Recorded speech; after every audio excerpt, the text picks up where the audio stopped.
राधे राधे दोस्तों, कैसे आप लोग? तो चलिए बात करते हैं कुछ खबरों के बारे में। तो पहली अपडेट आई सौरव जोशी तरफ से। तो चलिए सौरव जोशी एक बहुत ही शॉकिंग चीज शेयर करते हैं और एक बहुत ही बड़ा एक्सपोज भी करते हैं, जिसको सुनकर आपके होश उड़ने वाले हैं। तो जैसा कि आप सभी को पता है कि सडनली जितने भी बेटिंग एप्स थे सारे बैन हो गए हैं बिकॉज ऑफ गवर्नमेंट रूल। तो आफ्टर दैट जितने भी लोगों ने इसमें पैसे लगाए थे सबके पैसे डूब गए। एंड इससे पहले भी लोग बेटिंग करते थे और पैसे डूब रहे थे, जिसकी वजह से लोग अपनी जान तक ले लेते थे। तो चलिए सौरव जोशी बताते हैं कि उनके पास में कोई लड़का था जो की बेटिंग करता था और उसने काफी ज्यादा पैसे लगाए थे अमीर बनने के चक्कर में, बट सारे एप्स बैन हो गए एंड उसके जितने भी पैसे थे सारे के सारे डूब गए, जिसकी वजह से उसने खुद की जान ले ली। और जितने भी यूथ, बच्चे, गरीब लोग या फिर जो स्टूडेंट है ना, उनकी लाइफ ख़राब हो रही है भाई। वो उसमें पैसे डाल रहे हैं और उनके पैसे सारे चले जा रहे हैं और फिर वो अपनी लाइफ ख़त्म कर ले रहे हैं।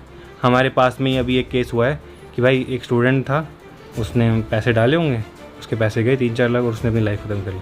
फर्दर सौरव जोशी ये भी बताते हैं कि आखिर जो लोग इन ऐप्स का प्रमोशन करते हैं उनको कितने पैसे मिलते हैं। सौरव जोशी बताते हैं कि 1 या 2 मिनट के प्रमोशन के लिए 20 से 30 लाख रुपए मिलते हैं एक क्रिएटर को। आंसू ये भी बताते हैं कि अगर सौरव इन ऐप का प्रमोशन कर रहे होते तो हर मंथ एक मर्सिडीज की कार खरीद सकते थे, क्योंकि उन्हें बहुत ज्यादा पैसे दिए जा रहे थे, बट उन्होंने ऐसा नहीं किया। फर्दर सौरव जोशी क्या बताते हैं आप उनका छोटा सा वीडियो क्लिप देखकर जान सकते हैं। वो चीज़ को प्रमोट करते हैं क्योंकि जो ऑनलाइन वाले ब्रांड्स होते हैं, ये जो बैटिंग वैटिंग वाले, उसको पैसे देते हैं करने के। पता है कितना पैसा मिलता है उनको? वो गाड़ी तो ले रहे हैं बट उनको प्रमोशन के पैसा मिल रहा है, उससे गाड़ी ले रहे हैं। और कितना पैसा मिलता है पता है? मैं बताता हूँ आपको कितना पैसा मिलता है। मान लो उन्होंने एक रील डाली या फिर एक व्लॉग में डाला, सिर्फ 2 मिनट का बोलने के 20-20 लाख, 30-30 लाख, इतने पैसे मिलते हैं भाई।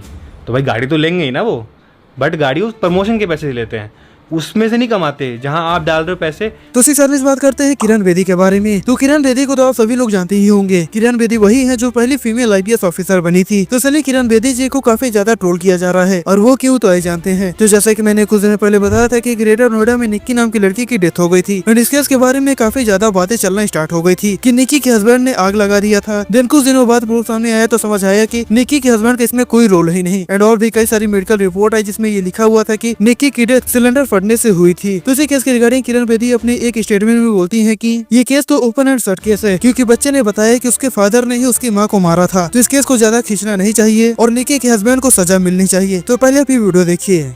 Well, he deserves a hanging. I think it's an open and a shut case for investigation. Investigation can be completed within few weeks, and the hanging can come within 6 months. It's possible because it's an open and a shut case. The child's evidence, imagine, is the purest evidence, where it's the child saying, "Papa ने मामा को मारा." तो after this statement लोग किरण बेदी को troll करना start कर देते हैं कि जो अपनी खुद की शादी नहीं बचा पाई उसको सही या गलत का मतलब कैसे पता होगा। After that council for women's affair Kiran Bedi के केस को ओपन करके रख देता है कि 1972 में किरण बेदी की शादी ब्रिज बेदी से हुई थी और 1976 में उन्होंने अपने हस्बैंड को छोड़ दिया। आंसू एक आर्टिकल भी शेयर करते हैं जिसमें ऐसा बताया गया है कि किरण बेदी के हस्बैंड किरण बेदी के जूते तक पॉलिश करते थे और घर के सारे काम करते थे। यहाँ तक कि जब किरण बेदी जॉब से वापस आती थी तो किरण बेदी के हाथ पैर तक दबाते थे। Further council for women's affair ये भी एलिगेशन लगाते हैं किरण बेदी पर कि किरण बेदी न तो खुद की शादी बचा पाई और न ही अपने बेटियों की। तो किरण बेदी के बारे में आप लोग क्या कहना चाहेंगे? कमेंट सेक्शन में बताइए जरूर। तो इसके सामने बात करते हैं एक बहुत ही शॉकिंग न्यूज के बारे में। तो रिसेंटली लॉस एंजलिस पुलिस ने एक इंडियन सिख को गोली मार दिया। जी हाँ, आपको बता दूं रिसेंटली एक सिख पर्सन लॉस एंजलिस के रोड पर निकलकर अपनी तलवार हवा में घुमा रहा था और अगर आप इस वीडियो को देखेंगे तो ऐसा लग रहा है कि ये पर्सन किसी चीज का विरोध कर रहा है, बट जैसे ही पुलिस आती है तो ये पर्सन अपनी कार लेकर भागने लगता है। After that Los Angeles police इसका पीछा करती है और एक जगह जब ये पर्सन अपनी कार से उतरकर पुलिस की तरफ भागता है तो पुलिस गोली मार देती है, जिसमें इस सिख की जान चली जाती है। तो पहले आप ये वीडियो देखिए। Stand by. Crossfire, bro.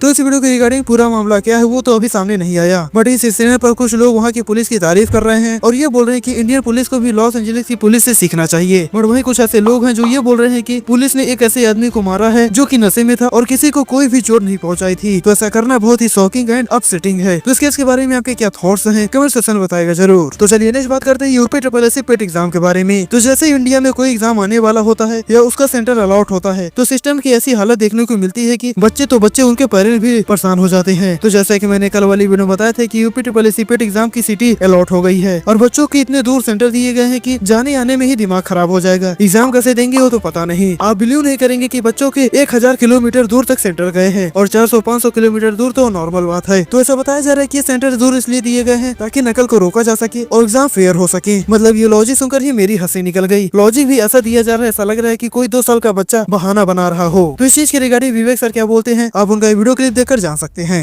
क्या दूर पे सेंटर भेज कर ही नकल रुकती है? नकल तो बराबर वाले सेंटर में भी आप रोक सकते हो, आप बराबर जिले वाले सेंटर में भी रोक सकते हो अगर आपके अंदर दम है तो यूपी ट्रिपल एस इतना दम दिखाती है तो बराबर में सेंटर क्यों नहीं देती आसपास के जनपद में 10, 50, 75, 80 किलोमीटर के दायरे में? वहां भी तो दुनिया भर के जनपद है।